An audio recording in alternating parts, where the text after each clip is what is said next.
Hello, আজকে সত্যিকারের চুলটা বেশ খানিকটা কেটেই দেবো। তো হ্যালো এভরিওয়ান, আমি জয়শ্রী। আমার নতুন একটি ভিডিওতে তোমাদের সবাইকে ওয়েলকাম। তোমরা সবাই জানো কিন্তু তোমরা সবাই কেমন আছো। আশা করি তোমরা সবাই খুব খুব খুব ভালো আছো, আর আমিও বেশ ভালোই আছি। তো এই দেখো না, আমি কথা বলতে বলতে তো চুল তো কাটা হয়েই গেল প্রায়। আর চুলটা কাটার কারণ হচ্ছে অনেকটাই সরু হয়ে গেছে, তাও মনে হচ্ছিলো যে এতটা মতন কেটে দিলে হয়ে যেত যতটা ধরেছিলাম।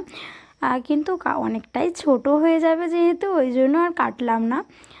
তো এইটুকুনি আপাতত থাক। আর তার পরের দিনকে আমি একটু চুল কেটেছিলাম, আর আমার চুল কাটা দেখে আমার বর বলছে, হ্যাঁ প্রত্যেক দিন তুমি চুল কাটো, আর তো কোনো ব্যাপার না। আর আমি সামনে তো একটুখানি চুল ভাবছিলাম কাটবো, আমার সরু চুল আর কোথায় সামনে আর কাটবো।